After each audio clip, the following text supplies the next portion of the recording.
mõte teha Seasoned Traveler tekkis mul sellest, et ma olen teinud õige mitu mängufilmi ja kui sa oled seal selles külmas, eriti öövõttel, siis saad aru,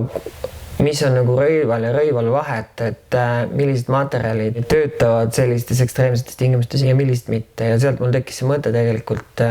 teha ise just selline jope, just selline bränd, mis vastaks just nendele ootustele või nendele vajadustele, mis mul seal filmiplatsil tekkisid. Ja miks parka? Parka just sellepärast, et ja Longfishtail parka on see, et tema funktsionaalsus, mulle just meeldib selle rõiva funktsionaalsus, ta tegelikult on ju välja kasvanud armee rõivastusest või sõjaväe rõivastusest ja just see funktsionaalsus ja samas tema selline elegantne pikem siluett, ta on ühendatud sellise mantli ja jope nagu parimad omadused ja samas jääb talle alles selline elegantne joon niimoodi, et temaga saaksid käia nii teatris kui tegelikult ka metsastseenel ja see pikk siluett just ennekõike sellepärast, et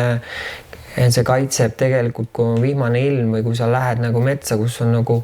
alusmets, mis on kõik märg, et kui sa seal liigud, siis tegelikult on niimoodi, et su põlved jäävad nagu kuivaks. Lisaks pikale siluetile on tal ka see, et tal on alt ära käiv vooder, nii et see funktsionaalsus ei piirdu ka ainult sellega, et sa saad seda kanda nii metsas kui kodus, vaid tegelikult on ka see, et sa saad seda põhimõtteliselt kanda aasta ringselt, arvestades Eesti suve. Ehk siis tegelikult on see, et sa saad kevadel võtta voodri alt ära ja teha ta sessoonse toote ja sügisel ka teda kanda ilma voodrita ja siis kui ilmad lähevad jahedaks, siis sa saad sinna lisada voodri.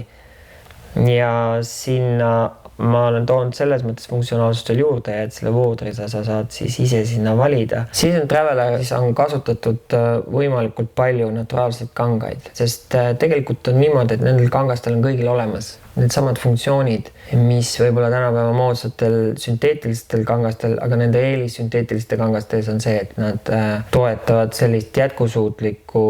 elustiili, et need on tegelikult kõik loodusest ja neid saab taas kasutada. Ja milliseid kangaid siis on seal kasutatud? Seal on väga põnevaid kangad, osad neist seal näiteks voodrite soojustamiseks on kasutatud sula asemel hoopis kaamelivilla, täis kaamelivilla. Siis näiteks voodrite kangad ise, mis on pärit Jaapanist, nende koostisus on lina ja ramie. Lina on teatavasti väga heade termomehaaniliste omadustega, et ta väga hästi juhib kehasoojust ja sama teeb tegelikult ka see ramie, mis on Hiina nõges seal sees, mis on ilmselt meie inimestele või enamus inimestele väga vähe tuntud materjal. Aga selle Hiina nõgesega on üks teine tore asi, et see ramie on antibakteriaalne, et ta tegelikult siis hoiab eemale need halvad bakterid, mis tähendab ka seda, et tegelikult see kangas üldiselt ka väga ei hallita, ei kopita, et kui see ka kuskile jääks sellisesse kohta, siis ta on kaitstud. Siis selle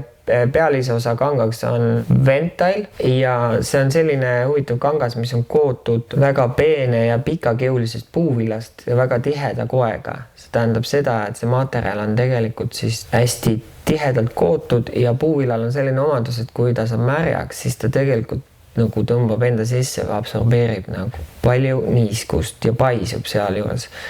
Ja seal nüüd see efekt tekibki sellega, et kui nad on väga tihedalt kootud ja siis paisudes need poorid lihtsalt paisuvad kinni, ehk siis kui ta saab vett, siis tegelikult on niimoodi, et ta ise reageerib nii, et ta võib-olla läheb kergelt niiskeks, aga siis ta paisub kinni ja ta ei lase enam vett läbi.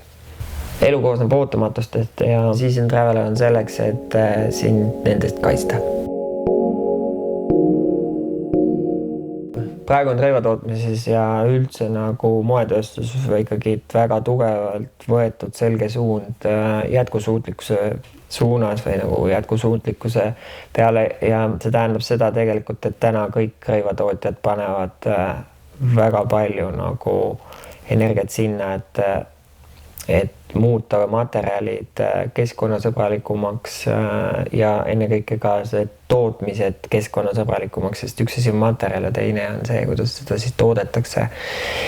Teine suund on see, et kuna rõiva puhul ikkagi inimese jaoks jäävad alati alles need samad olulised funktsioonid või nagu mis on siis inimese jaoks tähtis, et ta peab olema sinu jaoks mugav, tal peavad olema head termodünaamilised omadused, ta peab kaitsma sind vihma eest, ta peab sind kaitsma nagu külma eest ja vajadusel ka sooja eest, et need ikkagi jäävad. Ja ma arvan, et see, mis on siis homne, on see, et millised on need nii-öelda intelligentsed kangad, mis siis ise suudavad vastavalt välistemperatuurile nagu siis reguleerida seda sinu keha temperatuuri või hoida seda temperatuuri ehk siis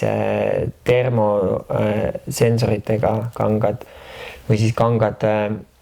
mis suudavad sulle anda märku mingisugustest keskkonnamuutustest, kangad, mis suudavad iseennast parandada. Mitte muidugi loomulikult niimoodi, et kui sinna suur auk tekib, aga põhimõtteliselt jah, et selliseid pisiparandusi, et nad suudavad. Ehk tegelikult tundub, et praegu homne päev on see, et kangad hakkavad jäljendama päris loodust. See, mida taimed teevad looduses, siis seda hakkavad homme tegema ka kangad.